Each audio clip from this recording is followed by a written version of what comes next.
Hey, it's Sean Fennessy, one of the hosts of the Prestige TV podcast. HBO's Barry is back for a fourth and final season, and that means I'll be back recapping the show with co-creator and star Bill Hader to dive deep on the themes, scenes, and major moments in the series.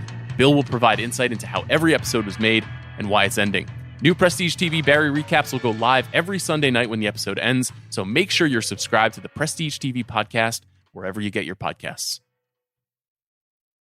This episode is brought to you by Anytime Fitness. We may talk a whole lot about sports, but when it comes to keeping fit ourselves, there's definitely room for improvement. I hit this point early July. I was just like, I am not in good enough shape. I started trying to walk at least 15,000 steps a day or hiking or just anything to keep my legs moving. Now it's the end of 2023. I feel great. I had a physical 3 weeks ago, and the guy was like, "You're doing great. You're doing better than you were 3 years ago." I felt great. Whatever your goals are, progress is possible thanks to Anytime Fitness. Get a personalized plan and support from an expert coach anytime, anywhere. Visit anytimefitness.com to try Anytime Fitness for free. Start to train for your life. Terms, conditions, and restrictions apply. See website for details. This episode is brought to you by Read, Write, Own, Building the Next Era of the Internet, a new book from entrepreneur and startup investor Chris Dixon. If you're listening to this podcast, you know what it's like to be part of a community of fans. You value the people who play, perform, and create for everyone. Well, what if there are more ways to support them, more ways to be a fan? And what if you had even more ways to connect with the teams, artists, and other creators that you love? Even though creators make the internet valuable, how much value do they get for their work? Well, that's mostly up to a few big tech companies. Shouldn't creators get more from the platforms they make successful? More value, but also more say, more control, more ownership? Read, Write, Own explores an alternative future for the internet, one that reclaims control for creators, fans, listeners, and gamers, the people who not only use the internet, but make it useful. Read, Write, Own imagines an internet built by us for us. So order your copy of the book today or learn more at readwriteown.com. I need supports to have to clear the room. Stand up and walk now. Hello and welcome to The Watch. My name is Chris Ryan. I am an editor at TheRinger.com, and joining me in the studio, the true detective of the day country, it's Andy Greenwald. Which country do you prefer? I if you love had to night choose. country. Do you? Yeah.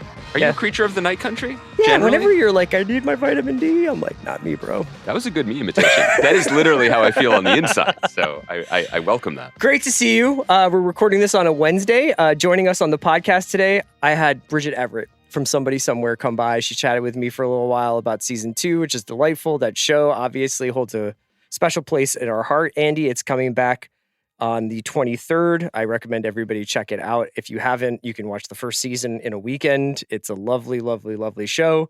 And Bridget was awesome. I'm so glad she came by The Watch. I'm so glad that you came by The Watch. Yeah, I thought I would today. You know, I had a real nice window in the schedule. Many people are asking, guys, yeah, what's your schedule? What's The Watch's release schedule? It's been up and down. It's been erratic. International travel, illness. I prefer to say I had a meeting with big bacteria. I want to let everybody know that we back up. Yeah? So we're going to do Succession for Sunday night. Yeah, I think so. I mean, that's the plan. That's the plan. Make a plan, God laughs, and, you know. And, so then we'll have our next Thursday show. And I think our next Thursday show might be a bit special as well. I'm excited about that. But much like the way Bill treats rewatchables, I don't want to give too much away about it. That's right. How are you doing? I'm okay. I'm glad you mentioned the rewatchables. I think that there's a lot of crossover probably between the people who enjoy that audio program and this one. Mm-hmm. So I don't want to step on something people already know, but one of the hallmarks of that show, Chris, is that you do your Wayne Jenkins imitation. I do. And it's really remarkable. It's really a John Bernthal imitation. I'm not sure how Wayne Jenkins actually talked. The real Wayne Jenkins? Yeah. Should we bring him out? We've got him in stew number 2. It's a John Bernthal doing Wayne Jenkins from the Criminally Underseen. Yeah. Although I think you alone are carrying the torch for more viewership. It was my number 1 show of that year, I believe. The HBO, it was not. It was number 2. Number 2. Yeah. Number 2. Nice try. Andor was number 1. We Own the City. And you do this imitation on demand. You would be a great task force cop. Yeah. Just jumping out of his car and be like, we own the city. Hi guys.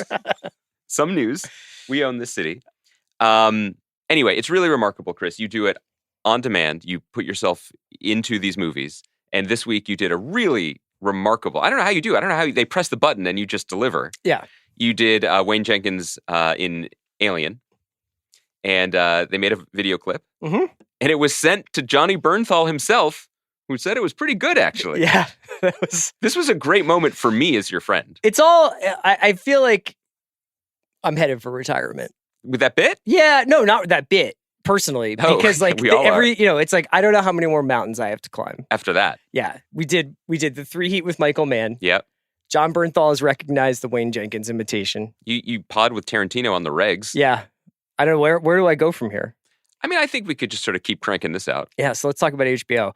I'm a little worried that we're a little too cranked on HBO today, Right. but it's an important company, It is. and it's an important canary in the coal mine as to like where television's going. So we're going to talk today about the transformation of HBO into Max. Well, the transformation of HBO Max into Max. HBO remains HBO. Sure. Why don't so explain this to me? Yeah, I mean, I think this was announced, or this wasn't a surprise. Let's put it this way. And the news, there was a big press conference and almost staged performance last week out here in Hollywood, California, United States of America.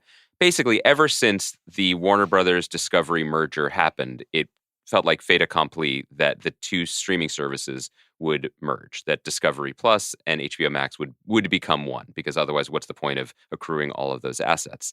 It's worth noting that the conversation about what HBO Max was and what it was doing predates even that merger, I think, because from the beginning it was a little bit confusing. It was, are these two separate programming entities plus Friends? Is this HBO just expanding its purview and also has reality shows now like Fuckboy Island? Unclear. As many people had noted when we would talk about it in the past, that pearl clutching might have been a little bit inside baseball. But regardless, here we are. This was the big announcement. I feel like we almost got a sneak preview of it because when HBO head Casey Bloys came in, we noted that he very much seemed to be bifurcating his brain in that he was basically here as the head of programming for HBO, a storied job that others have had before him that has had a pretty steady purview, right? Yeah. Like programming high quality stuff on Sunday nights. And then he would refer to what we're doing with Max. Right. That was a sneak preview because the name of this new combined service is Max. Thanks. Is Max. I'm going to tell you what David Zaslav said. This is David Zaslav, the Thanos, if you will. Yeah, Warner Brothers Discovery CEO. Right. He said, "This is our time.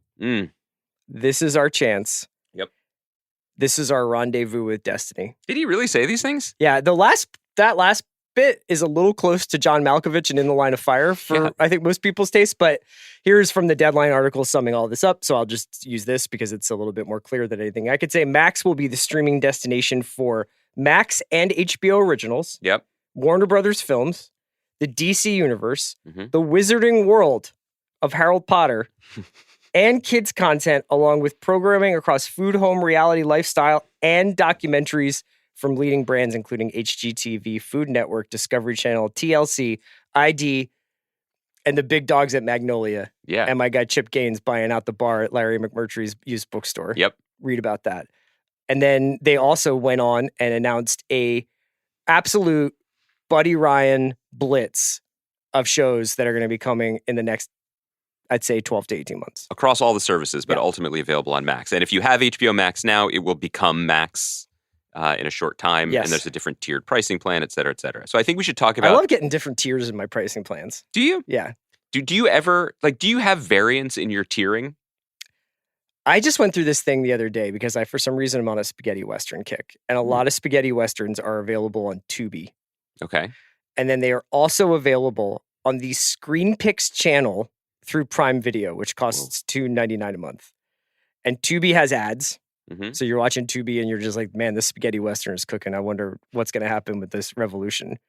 And then you're like, God damn it, I'm sitting through an Ozempic ad. Whereas, you can just drop $3 a month and get them all unvarnished. Yeah. So that's what I'm doing. I'm going out of pocket. But I'm thinking a lot about tiers. I don't think I'm a fast guy. Capital F-A-S-T. No, I think that ship has sailed for I've been for broken. us. I can't do it. Unless I'm watching Suns Clippers, I just can't watch commercials anymore. Also, how much time do we have left, really? And we should be spending And with it. that, let's throw to an ad. I think let's talk about big picture, then let's talk about the specific programming. Does this matter? Does it matter that HBO is sort of going underneath a larger headline?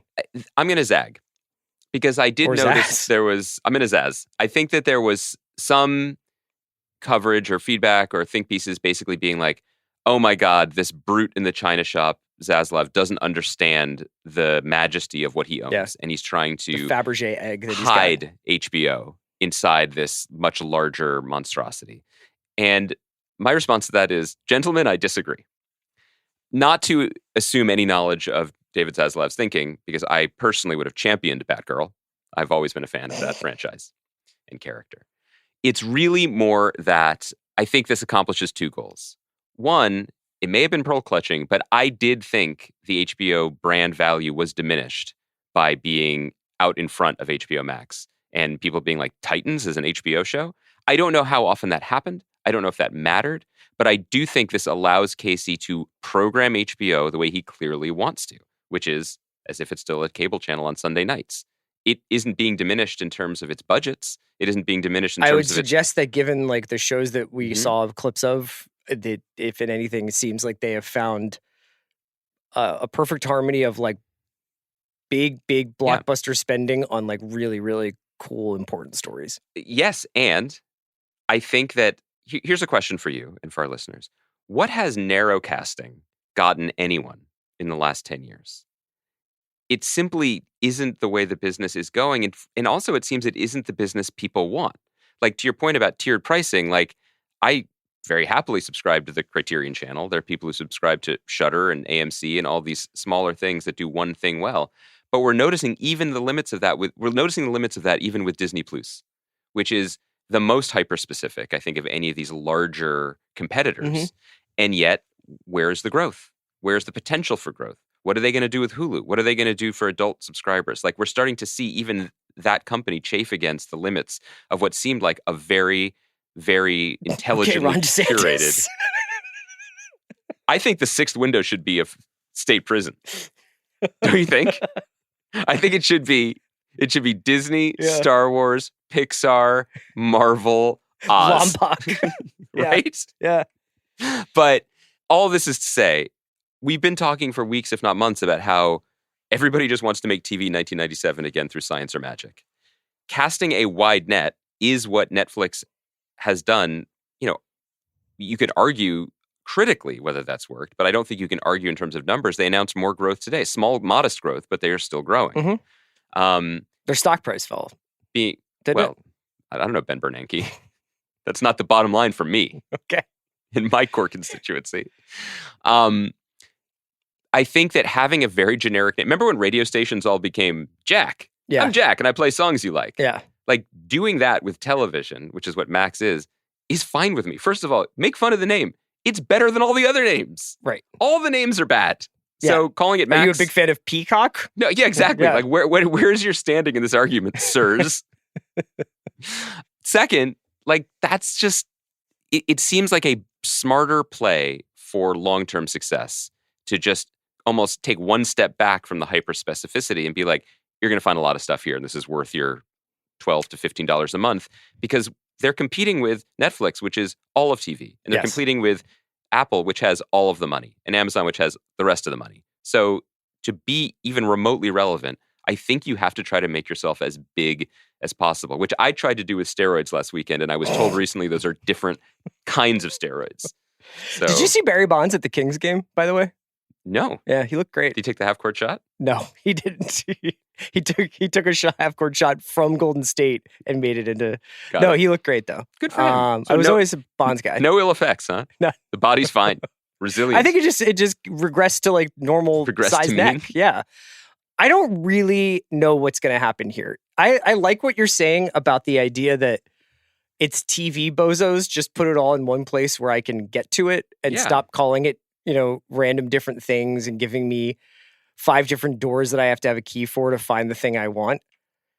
This service goes live on May 23rd. And I would like to, in the future, do an episode with you where you and I just do a little bit of consumer reports on these players. Because I think it's an under-commented on aspect of this. And if you were about to possibly double, if not triple, the size of the library of this place with this influx of Discovery content. I think they're doing something like 60, 70, 80% of Discovery. It's like they're curating what they're bringing over. Right. But I still think that there is an element of like, I can't find Barry on the homepage kind of thing going on here. And I also think that that player is a little bit jammy, which I think they would even cop to, you know? It's like you're describing a Syrah from the fucking Sonoma coast. Look, I just want to get into the nuts and bolts of how we watch these things, right? Like, I think you're also trying to dig yourself out from being like Amazon Prime Video, no notes. The other week, you're like, the finest UX in the game. My man Doug worked minutes on sketching this one out. You know? The problem is that he probably worked like 6 years and was just like, know. what people want is for this video player to be hidden. Yeah, at all times. Yeah. And if you started watching something, tee-hee-hee, I hit it. Yeah. And if you scroll across the screen, 800 factoids from IMDb come out. This is a mischievous player. Yeah. But it plays with you. I think that your point is well taken. I've seen some concern that HBO as a brand will be diminished by being underneath the Max umbrella, or is it just going to be a vertical inside of Max as a streamer? Right. I really don't know how all this stuff is going to work out. I just know that we've been here before where we start worrying about how corporate machinations will impact what we see on the screen, and it hasn't come to pass. I think the worry part, I don't think that really exists here. I think that baked into all of this is also our bias and probably the people who tune in to listen to us, which has a hard time accepting the fact that we might be topsy-turvy here. That like there are probably a larger number of Americans who want the Discovery content than want the HBO content. Yes. And however, Zaslav knows what he bought. I mean, he did buy it with purpose. I'm not trying to defend him or cape up for him because I think he's made a lot of weird decisions. And generally, this kind of what's it called? Corpocracy? Like running things through corporations is not going to be great for art. I do not think on the heel, as he said a couple days before the strike. But I mean, there's no version of Max where later this year the front page isn't House of the Dragon. Oh, I mean, let's do 4 years from now, and I'll tell you what they've got in the hopper here.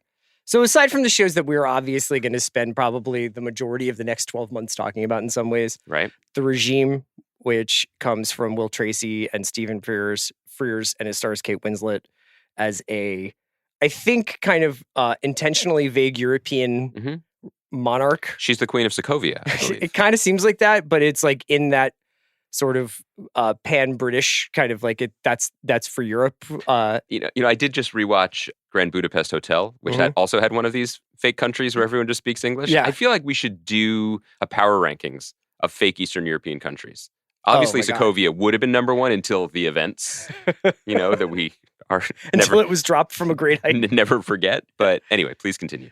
That looks incredible. It seems to have really like assured, barbed, dark heart, black comedy sense of humor that looks amazing. It's Kate Winslet, Matthias Schoenaerts, Martha Plimpton. Wait, I'm jumping in here. Are you recapping this or are we talking show by show here? Because I don't step on your recaps anymore. I'm not. What am I recapping? I'm just giving you some bullet points. I thought you were going to be like, here are the 12 things we're going to watch next year. And then you'd cede the floor and I'd be like, okay, so the Regime. You want to talk about that? Yeah, let's talk about The Regime. It's like the Great Succession. Great.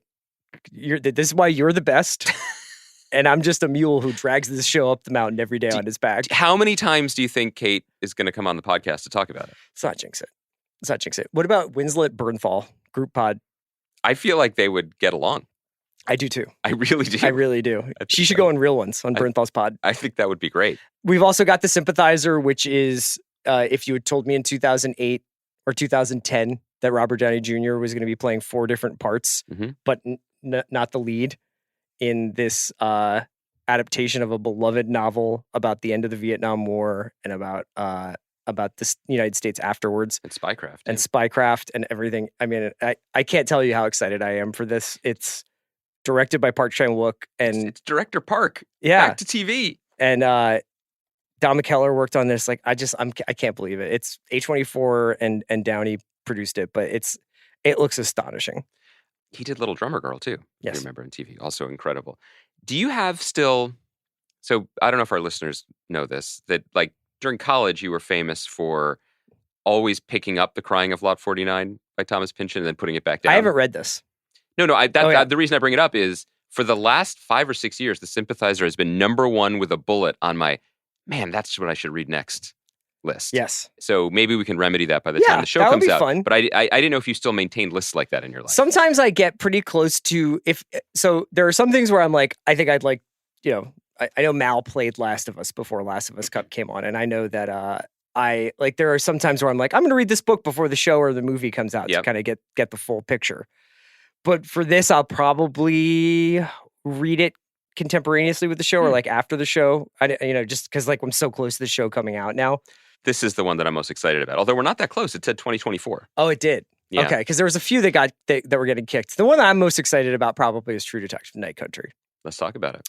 This is the continuation of Nick Pizzolatto's originally was his series in the first 3 seasons. But Issa Lopez and Barry Jenkins are bringing this version to the screen with Jodie Foster at the center. Barry Jenkins did not direct this. No, he's just executive producing it. And Jodie Foster plays a police officer or sheriff in Alaska as the long night is settling in, the 30 Days of Darkness, which you may have seen from that legendary Josh Hartnett vampire movie, 30 Days of Night. Mm-hmm. To me, that looked like a vacation. For you, I'm sure that looked like hell on earth. I'm really interested. That's like battling vamps, on a 30-day night. As soon as the sun drops, you come alive. This looks rad. I think you can feel connective tissue to the earlier seasons, especially in the occult pagan iconography that they featured in the trailer, and some of the her talking in an interrogation room, talking about the past, talking about the present, talking about the future. But it also seems like it has a different vibe. Really, I was going to say I thought they carried over the mirthful tone from the previous 3. I don't need mirth in every one of my shows. I agree. I think honestly, what struck me was how much vibe shopping it seemed to be doing from a lot of other recent successful things, like Northwater, which is a show we loved. That definitely this is aiming for a larger audience than that. The Terror, the idea, and what was the other show? The Head. Was that the other show? The Head, yeah. There it's cold on the rig too on Amazon Plus. There's a lot of like real icy, dark stuff. Like that's well trod terrain. You can see the boot prints in the snow. But I am very open minded with this creative team. Certainly with Jodie Foster. I think look, I mean, we should also give a lot of credit to whoever's cutting these trailers for HBO because we don't know what state these series are in. I don't mean like they need to be fixed with reshoots. No, like but they might not the be Marvels. done yet. I just mean they might not even have all this stuff. And they look great. They look compelling. They look wholly realized. And I'm here for taking the bones of True Detective and giving other people a couple spins at it. Yeah. And I think that the challenge of this isn't so much taking over from Pizzolatto, it's deciding what you carry over, what makes it still True Detective without his unique brand of off-putting machismo. That's why I'm surprised that nobody's picked up on my offer to reimagine Sex in the City with a bunch of guys. At night? No, in the country. Sex in the Country. Oh, that's interesting. But with dudes, I'm listening. Okay, so there's those 3 that are very watch-friendly titles. Mm-hmm. One of the reasons why I think that this new announcement, this new Shell Corp that they've got going, this new TV Shell Corp, works is because of the preponderance of IP stuff that they are throwing at the wall here. Yep. It's like not quite HBO, not quite HBO Max, but like where else do you put it? Yeah. But it's also going to probably be what is the what makes or breaks this whole thing. And those are the following things. A Knight of the Seven Kingdoms, The Hedge Knight. So that is the new Game of Thrones adaptation that would be about Duncan Egg. And this was which the I one say as if I've read it, but I don't know what But this is the one we had circled because we had been led to believe that Stephen Conrad, who had done Patriot, was working on this. Mm-hmm. He no longer seems to be involved, which is... It's like Ryan Condal thing, isn't it? Which is disappointing. It does seem like, much like characters in the television series Game of Thrones, people seem to be consolidating power within the house. Yeah. Which... that's just something to think about. I'm not gonna get pre-upset about that. Are you doing Brian Windhorst fingers while you do that? Well, we're not on TikTok right now, so no one will ever know. There's also going to be a Max original comedy series derived from The Big Bang Theory. Derived from, right? Yeah. Right. There is going to be a drama series based on the Conjuring films. There is going to be several things kind of coming out of the It Stephen King universe. especially Welcome to Derry, which I think is already in production. A lot of meat on that bone, do you think? As an it guy? I'm a dude who loves Maine. Yeah. And true. I like that small town, but with creepy bones vibe. It itself, I loved the first one. I thought the second one was kind of silly. Do I need to get to the sort of origins of Pennywise? I don't know. I mean, how many times can the Pink Lady? Did you watch Castle Rock? We watched a little bit of Castle Rock. Do you know what I mean? Like there's this Grease show on Paramount. Oh yeah. I'm sure it might be good. I'm sure the Grease super fans like it. Like I'm happy for them, but real happy for you. But it bums me out. It bums me out, and I still have that kind of reaction. I'm like, we're doing a couple more It origins. Yeah. Okay. What else? I guess Harry Potter. That's the big one. Yeah. And I have to say, look. So recently, I saw someone on the Facebook group resurfaced something I'd written 10 years ago, which this is going to shock people. Was a little pessimistic about the state of the industry. I was like, it's over in 2013. That's what you love about me. Yeah. I'm not afraid of the big statements.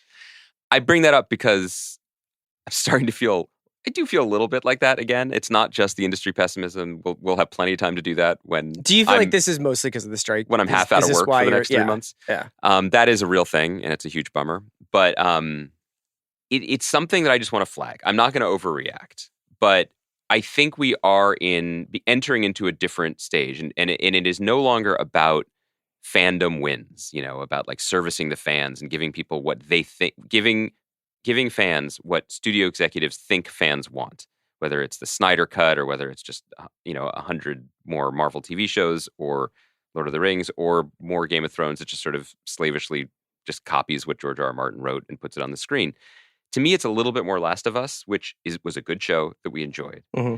But a lot of the discourse and the coverage of it was people sort of nodding when the show shot for shot recreated the video game. Right. Like, good job.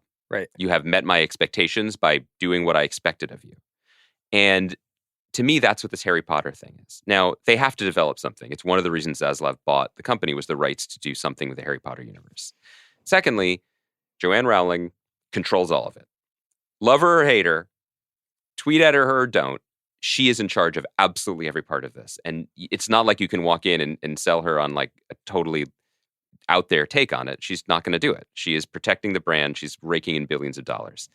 So a basically 10-year television show that's just doing the movies again, but with all the bits that very, very, very long movies left out, is the safest play, and in some ways maybe the only option for a TV show. But my soul died a little bit. Now, I'm not a big Harry Potter fan. My older daughter is, so I'm sure this is going to be very exciting for people who love this stuff.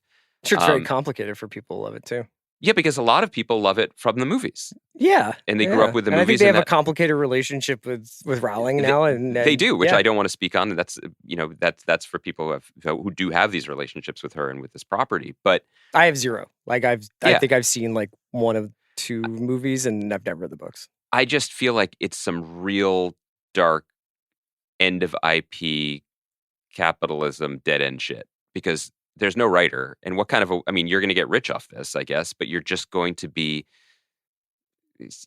cutting and pasting scenes for 10 years just so that there's a filmed record of it. It's kind of like the live action, like the Hollywood Reporter feed is filled with two things right now as we're recording on Wednesday. One, Lionsgate's making a Twilight TV show. Good. Yep. Let's do that one again. And the rest is like Courtney B. Vance cast in the Lilo and Stitch movie as this character. So he's going to wear sunglasses. Which character? I forget the guy's name. Do you not watch that? Oh, I've seen that movie like 19 times. Okay. But specifics, names, I get vibes for that movie. It's just this isn't making new shit, guys. Like this isn't creative. Yeah, I don't know what there's part of me that wants to push back against you just as like a kind of as a counterbalance, as a counterweight. Mm-hmm. There's part of me that wants to do the it was ever thus. Like how is like are we talking about we're talking about an industry that has been beholden to its corporate owners or its shareholders for a very long time. We're probably way more we probably know too much and not enough at the same time. Like we're so keyed in, we read Deadline, we talk to these people, we get these vibes, we see the things that are getting put into development or put into production. Every other story seems to be like a fancy new take on this fucking board game. Yeah. You know, like it doesn't fill me with the wonder of 70s American cinema for sure. Yeah. But on the other hand, I just feel like a lot of this stuff winds up being oriented around goosing stock prices as much as possible. And and this is not to say that I doubt that we'll ever see Harry Potter or that this 10-year project could be 10 years in the making before it even hits our airwaves. To say nothing of like what a shit show it's going to be to kind of navigate the artist and everything else.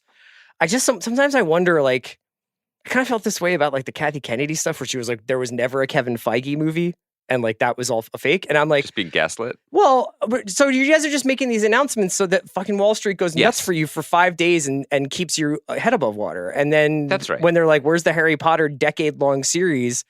Or where are the other? Or what are you doing with this property? Yeah, because didn't this is you part have of the value. 9 movies in development? Yes. How come it's been 5 years since you put one out? Like that's you are right. I think we need to like absolutely just change hats and become Jim Cramer. You know, and these are stock stories. This is not creative stories, right. And we are talking about Broad Strokes, a company that is also making Somebody Somewhere and also making Industry season 3 right now in Wales. Like we aren't being robbed.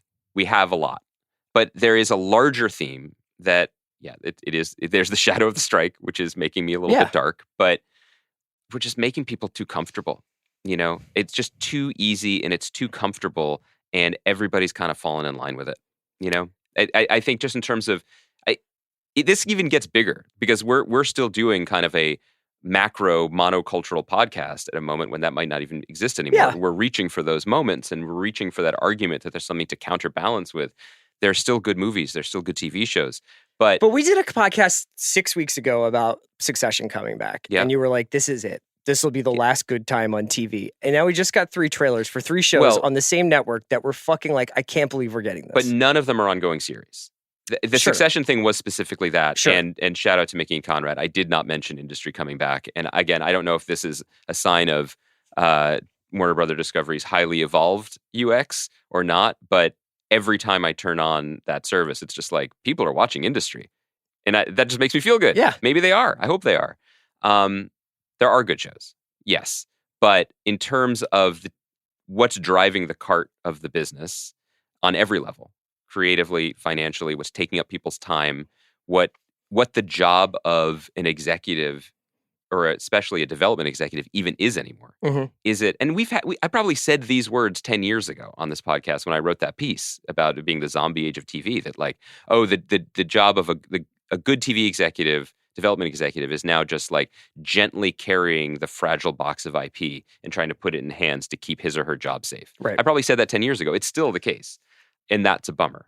But it's just, this is the way things are going until it's not. Yeah. I mean, the problem is that there is no such thing as like independent underground television, or if there is, I don't know about it. Mm-hmm. Whereas I think in film, at least there is the illusion of it, you know, that there, and I think now it's like even independent underground cinema is like completely like been subsumed with like various like financing arms and like hedge funds who want to get involved with like this. And then like these things get sold off to like the streaming bidders or whatever. But the idea that like, we have fallen from grace in television. Yeah. I think we're in Eden. I think we've gotten lucky.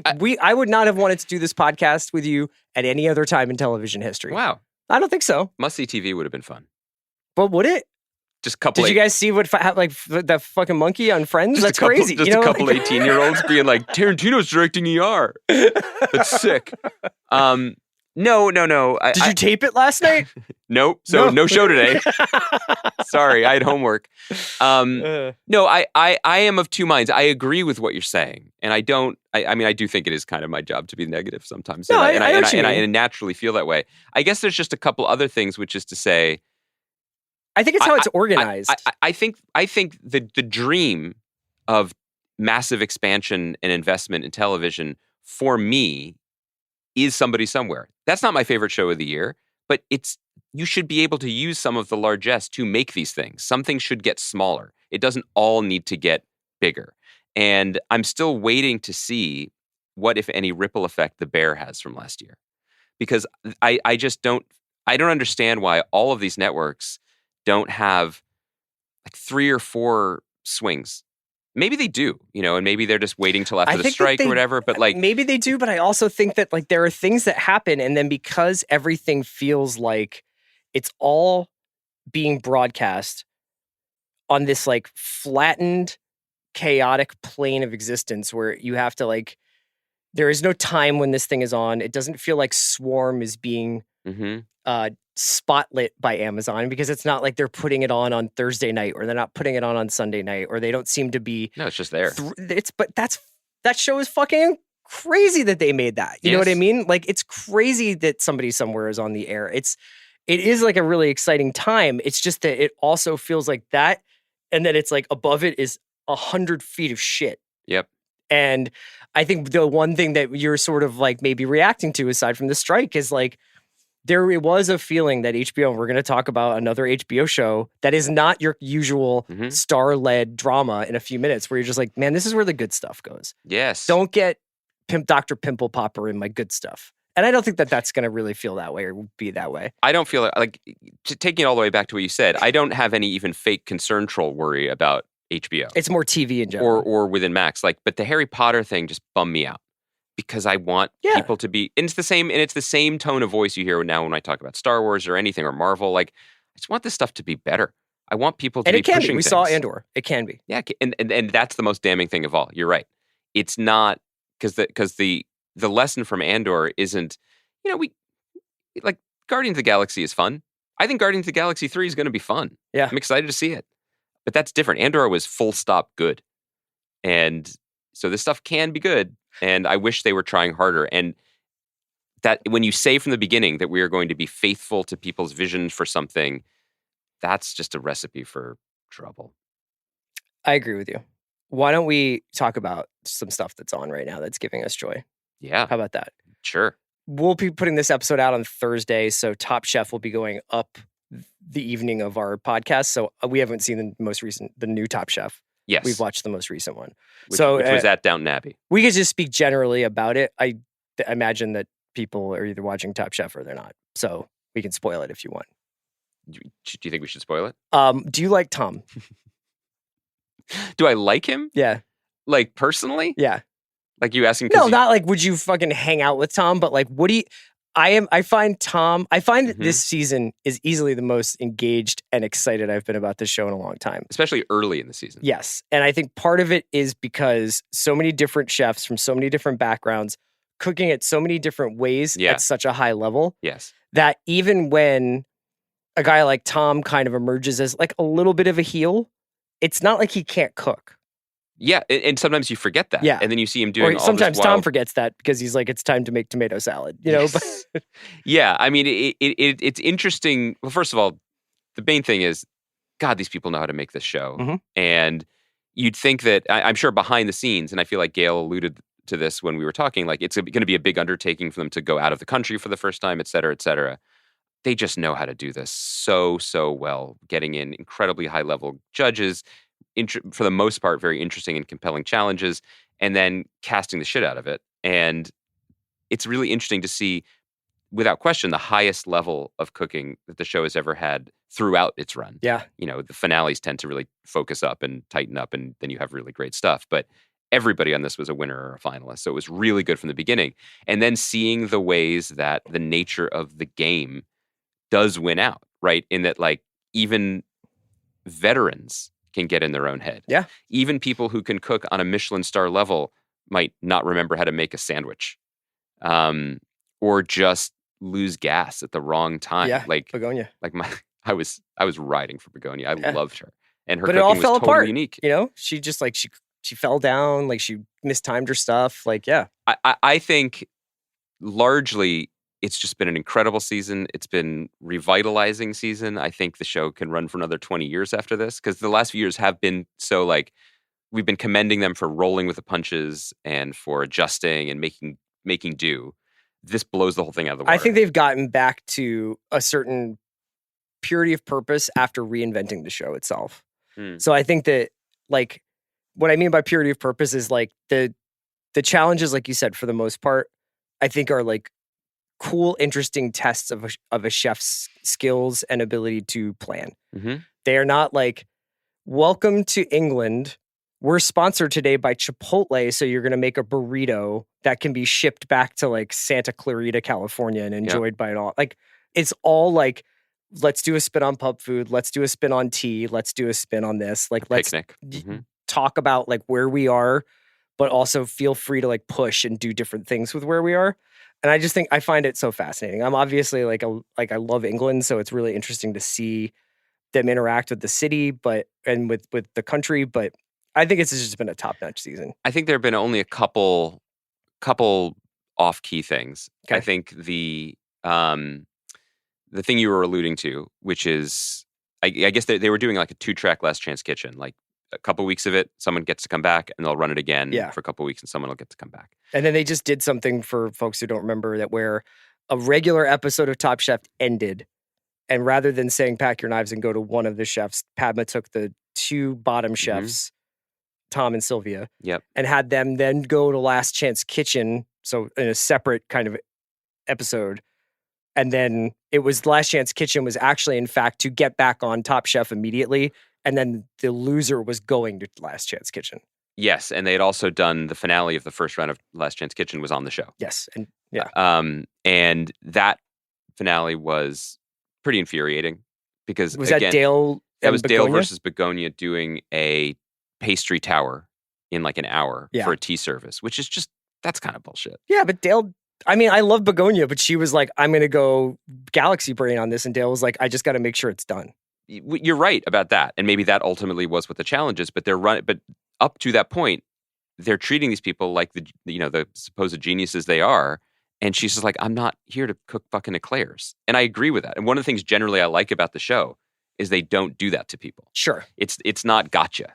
It's not like you need to be able to make a perfect meringue, even though that's not what you do. It's like, we're going to give you a chance to bring what you do to a larger stage with what we're asking for. Something interesting is happening with Survivor right now, where a lot of the people on Survivor are Survivor experts. Like they've actually got like a kid this year from NASA who's like, I built 3D models of every puzzle they've ever had on Survivor and just practiced it for a year. Wow. And there's part of me that's like, that's cool. It's interesting to watch, but it's also breaking the game because there's no actual like, there's no spectrum of personalities anymore. It's like everybody is trying to play the perfect game of Survivor. It's not just like a guy who shows up and is just like, fuck it. Like, I'm just going to say what I think, or maybe I will lie to this person or whatever. And I don't think that has quite infected Top Chef. Although I do think Buddha's mentioned a couple of times practicing. That's what I was going to say. Buddha is the one. But look, Begonia knew she was going to England. She should practice tea service. Like high tea was gonna be a challenge. I guess, but like an hour to make 32 eclairs plus tea sandwiches. Yes, the baking part was kind of a bummer. Yeah, I liked when earlier in the episode, like in the season, Tom was like, "I don't make that." Right? Yes. Yeah. Yeah. And then they didn't know how to make sandwiches. That was she just put like stuff on the outside of the sandwich. Yeah, that was so weird. Yeah. I mean, they that was Tom and Sylvia. They did that. both did that. Yeah. They were both like, let's Is put that a little a thing extra people are trying? sauce. I think they didn't understand. I think they cook at a certain level. I think they were like, I have to prove myself. I think they heard the Lux Ingredients thing again. And so they were fighting the nature of the challenge. And I think that this isn't a Buddha situation, but one of the reasons why someone like Amar, I think, has survived longer is because he's a veteran who doesn't overthink it. So he's also just like, I know how to make like a certain amount of things very, very well. Yeah, so when he made that lamb dish for the group dinner, which was the best episode of the season so far, despite the loss of Begonia, like that was in some ways, there was only one risk, whether it was going to cook in time or not. Yeah. Everything else, like if you put those ingredients together at the right ratios in the oven overnight, it's going to be amazing. Yeah. And he won. And that was surprising to me, although it shouldn't have been, because that is still the nature of the game. But it's... Can I ask you one other question about this? Yeah. Have you noticed that Tom changes the temperature on this show? Because like Tom Colicchio. Yeah. He can like affect the stock market one way or the other. When he goes into the kitchens? Even when before they started cooking the Last Chance Kitchen that was like right after the episode, he was like, he threw out, make it commensurate to the setting of where we are. Like yes. cook up to the standards of Downton Abbey, which would have fucked me up if I was making a sandwich. Fair. And especially because... And I was like, is this a rule, or are you just saying like you want a really good sandwich? And they were like, remember the hilarious, potentially not factually true folktale origin stories where the Earl of Sandwich didn't want to put down a good hand of whist. So he was like, you meat an Earl of between Sandwich bread. truther? Yeah. I feel like other people had that bright idea, you know? But who's the face of it? Yeah. Let's really question that. But like, I think those like ruddy-cheeked judges who enjoy picnic baskets, they would have just like a slice of roast beef and some sourdough. Maybe a spicy mustard. That was just wild that Tom was like, I'm just going to put the watercress on top of the sandwich. He was going for plating. Yeah. But it did look pretty. Sure. It was weird. Great season. Do you feel this is, as you know, well, I was going to say this is the only reality show I watch, but my children have gotten me onto Next in Fashion. Is that on Netflix? The Tim Gunn show? No, it's a new they're all the same. They're all Project Runway. But this is one hosted by Tan France from Queer Eye, whom I like a lot, and Gigi Hadid, who is a supermodel, I've learned recently. Truly had no idea who that person was. Christ, man. I'm watching a lot of Ozu movies recently. You know? It's great. I love all fashion reality shows are amazing, and this one is a guaranteed cry every week. I watched Survivor, the Top Chef, and I really enjoyed Traders, which is essentially Survivor but in a house. It's with my guy Alan Cumming. It is with your guy Alan Cumming. So, but my question for you was, as a Survivor fan, the thing about Top Chef for the last few seasons, especially, is just the vibes are immaculate. Mm-hmm. Like Gail, Padma, Tom, they know what they're doing. They do seem to legitimately like each other. It does seem like it's a good time for people to come back and be a part of it. And that is part of the experience. Is that true with other long-running reality shows? I don't think that like Survivor does have people back on from time to time. Like I said, like I feel like it's going in this strange meta direction where no contestant is pure. Yeah. With Top Chef, I have to say I enjoy a little bit of like sharp elbows in the kitchen this season. A little bit. Yeah, there's more some. than seasons past. Yeah. I would say the last couple of seasons have been very collaborative and cooperative, and this season is like a bunch of alphas who are like, I won. Yeah, I've won my thing already. I'm going to win again. Who do you have a Clubhouse favorite? I feel like Buddha's kind of like the mid 2010 Spurs. I'm just going to keep betting Buddha until he loses. I thought Buddha was out when Begonia was out. I thought he maybe should have been. He's having, I think,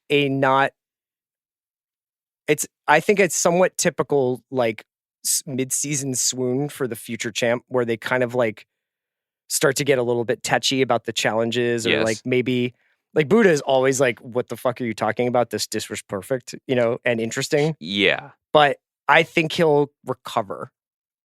I mean, I think he might be like, he's him. He's Austin Reeves, I'm him. the greatest basketball player of all time. Buddha's just like, I'm him. He kind of is, but in a very technical way, because he's like, I'm going to solve this problem. I think not Amar. I think Charbel and Ali are lurking. I think those guys are incredible. I think those guys have energy and skills and history and connections to traditions that we have never seen on this show. And what they're doing is just watch the show just for them. The plate that dude made, where I was like, those dips look good. Yeah, he made a dip plate. Metza plate, yeah.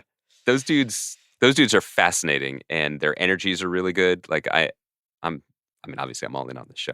You said that the reality shows that you watch these competitive fashion shows. Competitive. Well, I would posit to you, that 100-Foot Wave is not a reality show. It's pure cinema. Watched the first episode of the second season last night. It's up on HBO Max now.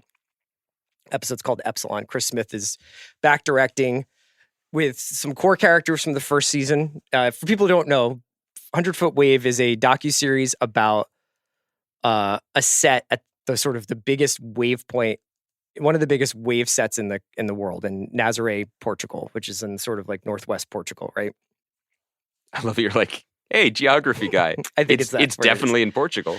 And in the fall, typically there are these swells there that they now have figured out how to ride via being towed out on their surfboards via jet ski onto these huge waves, and that they can then do these runs down these waves. So for folks who haven't seen it, the first season introduced us to a couple of these surfers and their extended families, and kind of the discovery of Nazaré and the phenomenon of big wave surfing and some of the technical leaps that had to happen in the world of surfing for people to be able to access these waves in the first place.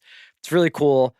I personally was like, obviously you and I were like deeply obsessed with this show. I think it came out at a time when it was truly, truly transportative. I think it was summer 21. Yeah. So it was like the world was like kind of opening up again. For them, apparently, as we learned this season. Well, we got to talk about this. So this is the funniest fucking part. Season 2 of 100 Foot Wave opens with these guys all kind of in October of 2020. Yeah. It's still pretty Nardog out there. And all of these cats are like, I need to jump on a plane from Indonesia, from Hawaii, from wherever, and get to Portugal. And I was like, could we fly then? Could we? I mean, they were all just looking at weather.com and they're like, sick, book it. Yeah. Book the travel. Yeah. We couldn't go to Hawaii then. So these people are all basically leave. Quarantining, but then a once-in-a-century storm swell, Hurricane Epsilon, is coming to Nazare and creating these conditions that are unspeakably dangerous and gorgeous. Or so they hope. So they hope. And the first episode kind of brings everybody back together and also tracks how, whether it's the 100-foot wave effect or whatever, this has now become hot property. And there are all these surfers out there. There's 5 or 6 jet skis and surf teams per wave. I think more. Yeah. And aside from that, you've also got swarms of drones and cinematographers working the cliffs now, where it used to be like a couple of people watching on their way to and from work. Now it's obviously a spectator sport. And I thought maybe, like, do I need more 100-foot wave? Like, that was good. And the first time, like, you just see that thing fucking ripping, I was just like, I'm home. I love this show so much. I love this show. I love these people. It is interesting because, to your point, there didn't need to be more, right? Like, they made it with, this was a documentary about a thing. And the thing spanned a decade, basically. Yeah. From Garrett McNamara. He didn't personally discover this, but he sort of put it on the map, and he helped innovate and create this idea of tow surfing, where you were brought by a jet ski to the very, very, very, very biggest waves. Introduced a whole cast of characters that we fell in love with. The second season is, it is like that. You have your lifetime to make a first album, and then you have 10 months to make a second. Yeah. In that we're picking up almost directly when the first season aired. We're 2020, 2021. So it's going to be a smaller sample size of time. That does not matter. Because if anything, I feel like it looks even better now. Yes, I think they definitely got more, I don't know whether it's the drone footage you're talking about or just more budget towards it. But like, I think, I said this, I'm sure 2 years ago, but that for the many, many, many hours, like 10, 12, 15, 17-hour days on set of Briar Patch, there was the one guy who was the focus puller, and all he did, and that's one job, and it's very important, but we're not always filming. And what he was doing when he wasn't pulling focus was he was just watching surfing videos. Yeah. And at first I laughed, and then 2 months later I was just standing over his shoulder. Yeah. Because it is incredibly beautiful and hypnotic and dramatic to watch this stuff. And relaxing and thrilling at the same time. So we would be in regardless. But the thing about this show, I mean, it knows the thing that all good shows know, which is that it's about the characters. Yeah. And now is the time to say again, for the record, that I would take a bullet for the Macias family, for Nicole, Garrett's wife. Yeah. And especially CJ. CJ, the first grade teacher. Her brother. Yeah. Who carries within his beautiful soul an energy that I have sought for all my 40 plus years on this earth. Can I have ask never you found. A direct question? It's time. Would you send your children to the Macias school in Hawaii? Without hesitation. Yeah. I would transfer them now. So what Chris is referring to is that Garrett McNamara, who's getting on in years a little bit and a little concerned about the stability and sanctity of his body, he is quarantining in this sort of family commune compound in Hawaii, which looks like absolute heaven. And his brother-in-law, CJ, who is just bright light. You probably don't like him because you like darkness and nighttime. Yeah. So he would be your enemy. CJ is just like takes it upon himself to be the kindergarten, first grade teacher of the kids there. Yeah. And let me tell you something. As someone who briefly dabbled in With homeschooling. Yeah. This guy is even more of a saint. I think you would have put up better numbers as a teacher had you been able to be like, guys, why don't we run outside and look at this rainbow ripping across the Pacific? That's a really, really strong point. That's a really, that does make everything better. But yet, to your point, Chris, like, And then this storm happens and they're all just like, well, that's enough of that coronavirus. So Garrett's Let's like, go. I feel so present. Every day I teach my daughter a new thing. Yes. I am finally on the sea with my son. Every day. My Every son, day. Beryl. And then he's just like looking at his phone and he's like, that's a pretty big swell. Is this the kind of swell to fly over for?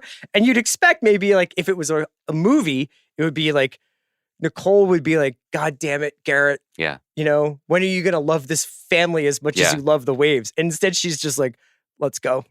Let's go to Portugal. She's already got the Rimowas She packed. is the one who's like, Garrett's going to stand there and make excuses not to surf. Yeah. That dude shattered his whole fucking shoulder. Yeah. It was just fine porcelain dust. Yeah.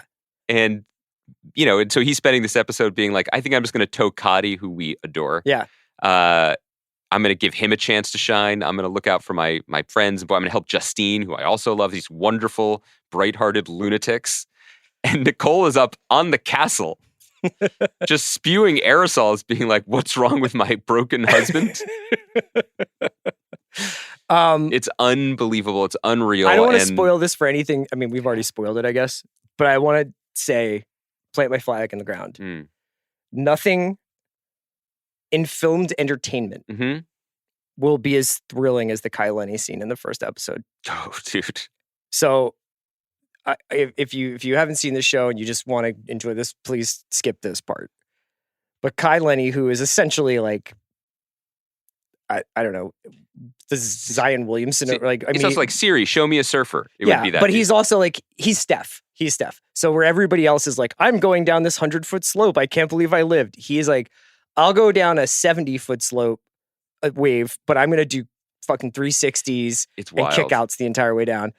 And so he trying to innovate and think of like what would be a cool thing to do on one of these waves while everybody is waiting for the big one.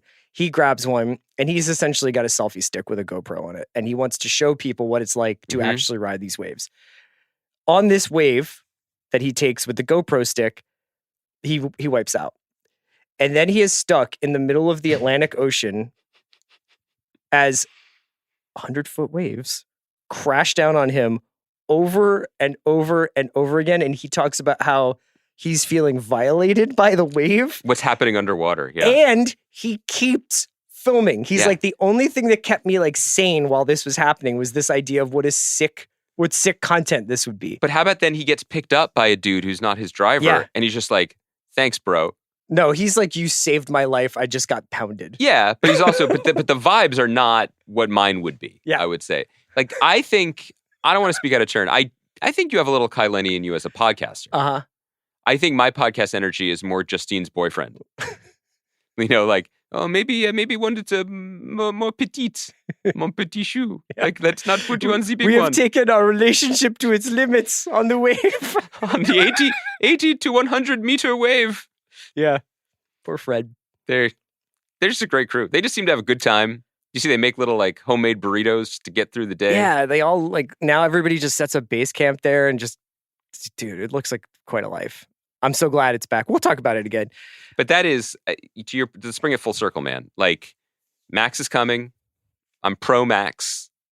But right now, on the home box office network on Sunday nights, it's 100-Foot Wave, Succession, and Barry. Mm-hmm. That's must-see TV. See, TV's back. TV's back for another 4 to 6 weeks.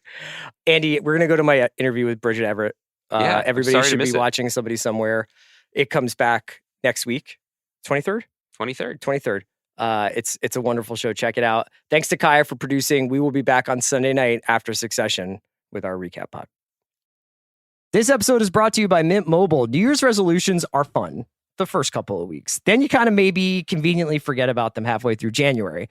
No shame. It happens to us all. But this year I have a foolproof plan, at least when it comes to saving money. Just switch to Mint Mobile and you're done. Goal accomplished, because for a limited time, their wireless plans are $15 a month when you buy a 3-month plan. The great thing about Mint Mobile is there's no jaw-dropping monthly bills or unexpected overages, and all plans come with unlimited talk and text. Get this new customer offer today at mintmobile.com/watch. Additional taxes, fees, and restrictions apply. See Mint Mobile for details. This episode is brought to you by State Farm. You might say all kinds of stuff when things go wrong, but these are the words you really need to remember. Like a good neighbor, State Farm is there. They've got options to fit your unique insurance needs, meaning you can talk to your agent to choose the coverage you need. Have coverage options to protect the things you value most. File a claim right on the State Farm mobile app and even reach a real person when you need to talk to someone. Like a good neighbor, State Farm is there. Love the way you look this wedding season at Men's Warehouse. With the range of sizes from extra small to big and tall. Explore top styles at prices for any budget, including designer suit and tux rentals starting at just $159. With over 600 locations, in-store consultations, and easy online booking, there's a reason why couples choose Men's Warehouse to find their perfect fit. Men's Warehouse. Love the way you look. If you went on a road trip and you didn't stop for a Big Mac or drop a crispy fry between the car seats or use your McDonald's bag as a placemat, then that wasn't a road trip. It was just a really long drive. Ba-da-ba-ba-ba. At participating McDonald's.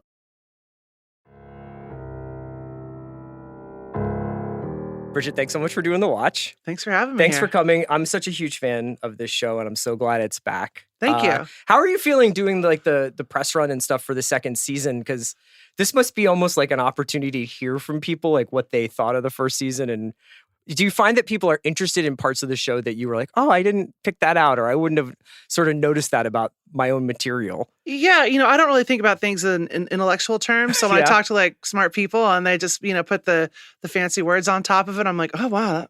Yeah. I just sort of lead with my heart and hope for the best. Yeah. I mean, but it has to be some sort of, is it vulnerable to put the show out there because it is a part of you? I know it's not literally like autobiographical, but it's largely. Yeah, I mean, it's based on like a lot of themes from my life, so it's very vulnerable. Yeah. It's vulnerable shooting it. It's vulnerable having people in my life see it and sort of maybe seeing some aspects of us or me or them in it. I don't know. I feel pretty. I'm walking through the world pretty exposed right now. Yeah, yeah. I mean, but it's good. It's good. It's worth it. It's just. It does feel.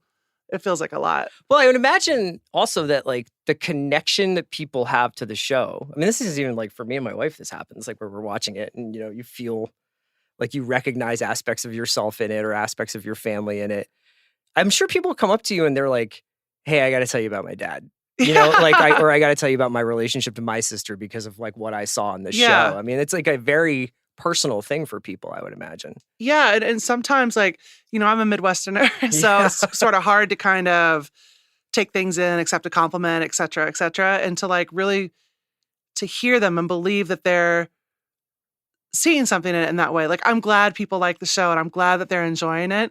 But I don't know, like when we're making it and like, we're sort of, focusing on things that I feel like make me different. But the truth is that's not necessarily true. There are other people that have a friendship as a central love story in their life, and then sort of how you navigate yourself through that when the person finds love or just holding on to people too tight or all the things that I think that make me a mess. It's kind of nice to know that there's other people that have that going on too. It makes it a little less isolating, I guess. That's the other thing though, is like, I remember I was watching like a Seth Rogen interview and he was talking about Superbad, and he was talking about like everything that we put into the movie that we were like, no one's going to get this, or this is way too detailed and specific to our experience, are all the things that people wound up being attracted to.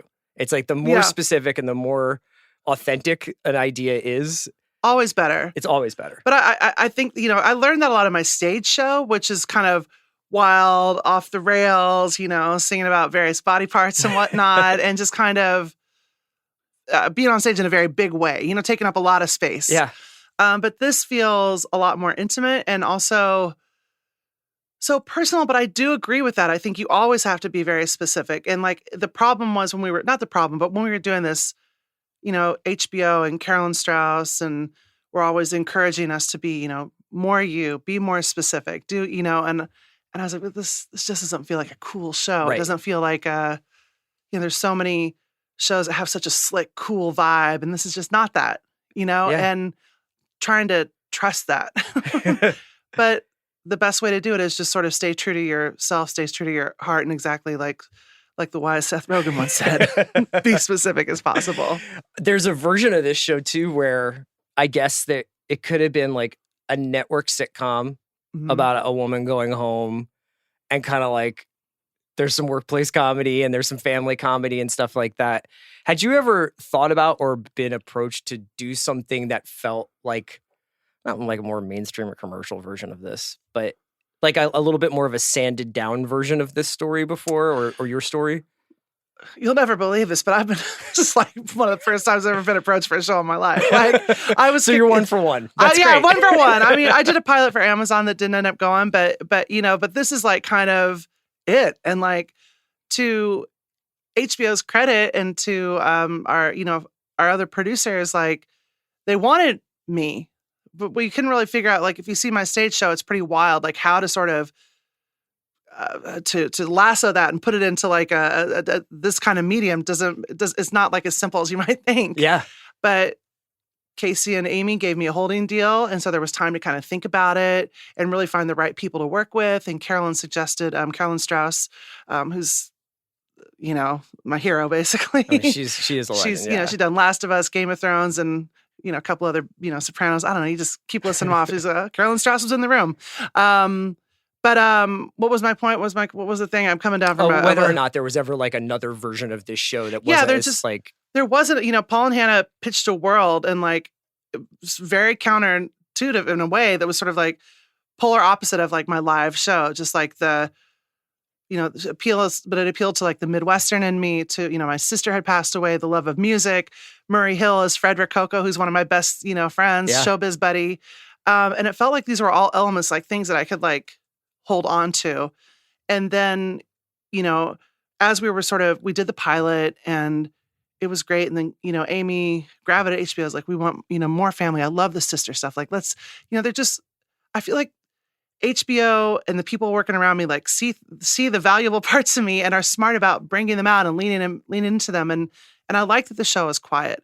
I like that it goes inch by inch and that it's slow. It feels very different, but that to me is how life plays out. Yeah. Or maybe I'm just so emotionally stunted. It takes me a long time to get from A to B. No, but I was wondering whether or not, sometimes I talk to people and you can tell that they are making the show that they want to watch. Yeah. And, there's been a few things like Better Things or, like Togetherness that I think have some of the same, not obviously story beats, but maybe some of the same like aesthetic kind of qualities that your show has. But I was wondering whether or not there was other stuff on TV that you were seeing that you were like, this gives me hope that I can do something like this on HBO or on television. Not really. It wasn't like we're like, oh, let's do Better Things meets Glee. It wasn't like that at all. It's just like, we just wanted something very naturalistic, slice of life, nothing snarky, because that just doesn't, I've seen it, like I didn't want to do that. And I don't think any of us did. And something that focused on the Midwest in like a way maybe doesn't get done a lot or hasn't been done or whatever, There was like no roadmap. It was, everything is just sort of like, that feels good. If that feels fake, take it out. And just sort of hoping for the best. Yeah. A lot of hoping, rolling the dice and hoping for the best. Can you tell me a little bit about... How about that for a TV formula? That's good. Hope for the best. Sure, that's going to give Casey and Amy a lot of confidence. But, that works for us. Can you tell me a little bit about the writing process? Because, like, one of the joys of this show is you can tell there's, like, a joke in the script somewhere where it's like, I could name any number of scenes, and I don't want to give much away about the second season because people haven't had a chance to see it yet. But there are especially moments with, you and Joel in the first episode even where I'm like, oh, this is great. Like, what a great, like, idea that's been executed here with Joel's Airbnb situation and stuff like that. But it feels so organic and like it's just rolling out of you two that I'm curious where the line between like, hey, let's get on set and let's sort of let this scene play out versus like it's on the page. What's scripted, what's improv kind of thing. Yeah. Well, what works to our benefit is that I'm in the writer's room. So, and I know how I speak, right? Like I know how I kind of, my cadence and how I talk. And so, we get together, we kick around the ideas, we come up with the story ideas and the themes. And if it makes me cry, then it stays. If it doesn't. But we mostly stick to the page, but then we mess around a little bit, but never like with the intention of kind of slamming jokes, it just doesn't, it's just not the feel. Like, and if we're ever in the editing room and you can kind of just see if something feels like we're trying to make each other laugh as like in conversation, but as part of the character and not like, oh, I thought of this joke. Wait till I tell them this one, like it just never works. It feels inauthentic to our world. Well, one of my favorite parts about the show is how a joke will happen. And even in the show, like people will have a like little laugh. Yeah. And then the scene lasts long enough that the laughter dies out. Yeah. And then people are kind of back in their own shit. Sort of like, they're like, oh, yeah. I like that, but that's like my favorite part of life, right? Like my favorite part of life is like, it was Steel Magnolias, laughter through tears is my favorite emotion or whatever the thing is. But like, it's true. I like that the show has the room to kind of laugh and reset. It just makes it feel to me natural, I guess. I don't know. Yeah. I mean, it makes the show feel more organic. It makes it feel alive. And there's like a scene, there's like a scene in season 1 where like Joel goes running after his dog and and we just sort of let it go for a while, but it was so delightful just watching him. I'm like, if we like watching this in the editing room, let's just keep it in the show and see if we can get away with it. But then the show's still tight. It's still like, these are like 26-minute episodes. That's the thing that's wondrous about it, is that you're like, I've seen like this entire tapestry of humanity, and these episodes are also like, they go by, Well, you want to keep it neat and tidy as a pin. There's no, we really treat each episode like a very special little gem. And if it ends up being like 23 minutes, then it's 23 minutes, but it has to have a reason to be there. Yeah. And Carolyn has such an exacting eye, and HBO, Amy Gravitt and Pia and everybody, they're very smart about like just trimming the fat. And I'm not going to say about my stage show. Sometimes I just yammer on because I got nowhere else to go, Were you going to say you can cut stuff from your stage show like you're exacting like that, or no?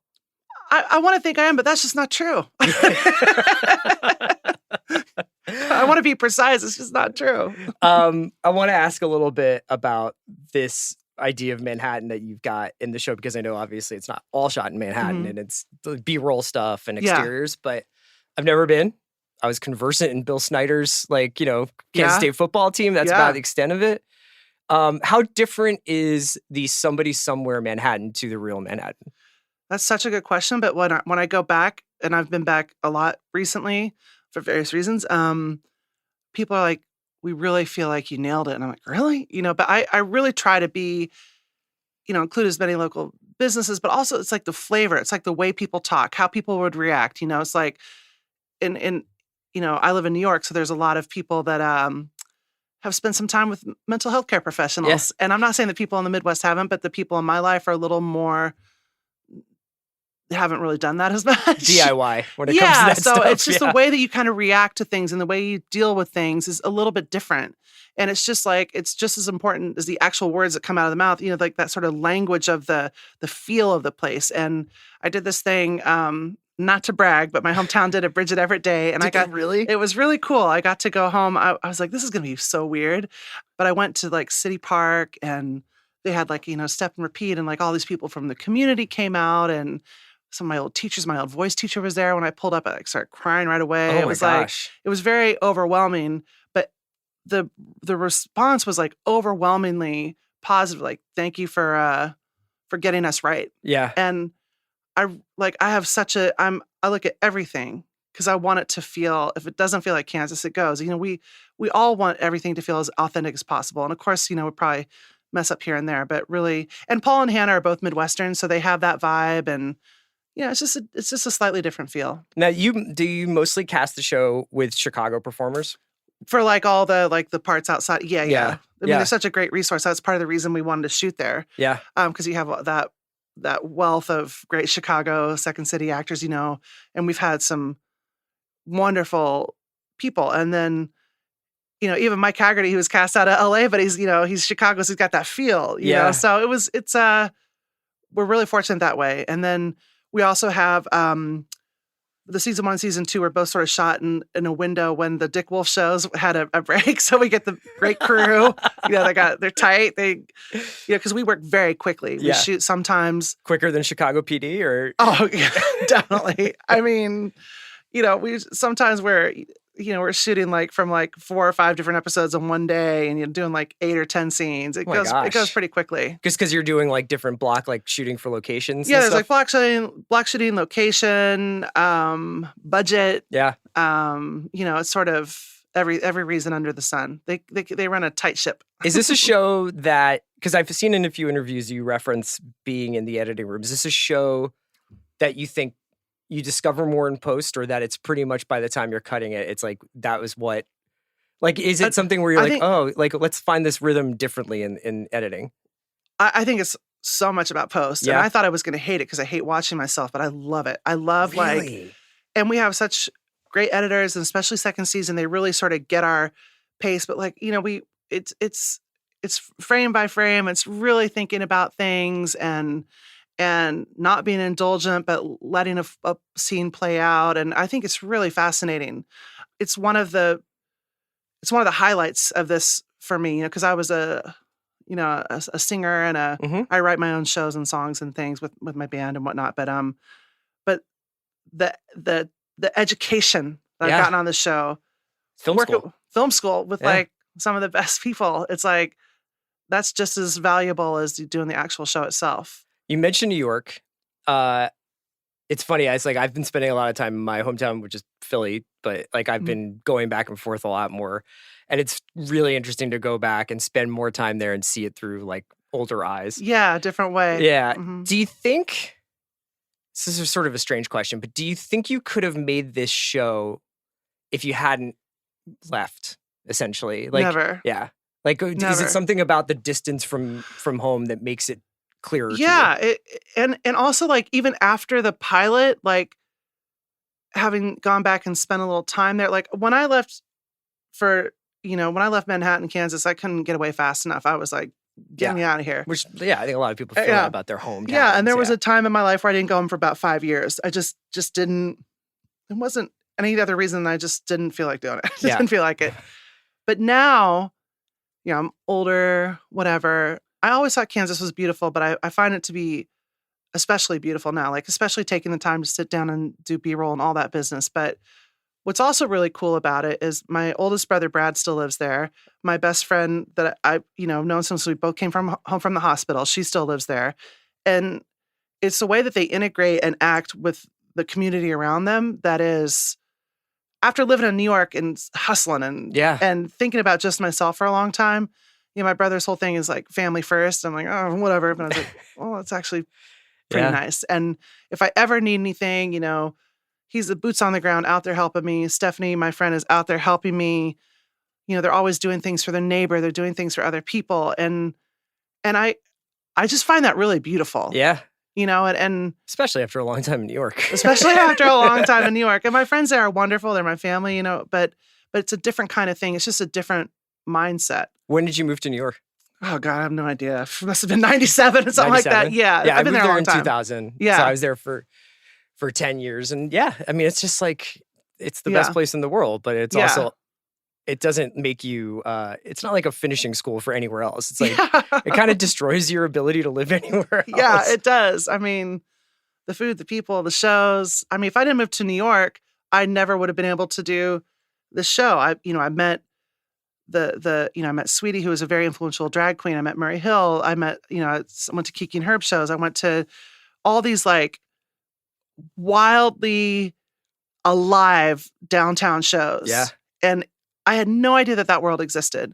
And so it sort of blew the roof off my brain and let me tap into something other than just karaoke bars where I go wild, is like living, like finding a way to sing and that I felt like I could excel at, and that challenged me and that made me alive and excited, and learning how to tell stories and learning how to do all this stuff. And by doing that in clubs for 15 years or all over, wherever you do it, you kind of learn to be a little bit faster on your feet. And I got a little confidence. Well, your passion becomes your craft, right? Yeah, your passion becomes your craft. But using those, I needed those tools to be able to do this, Yeah. If I would have shown up and had this opportunity when I was 21 years old, I'd be in debt.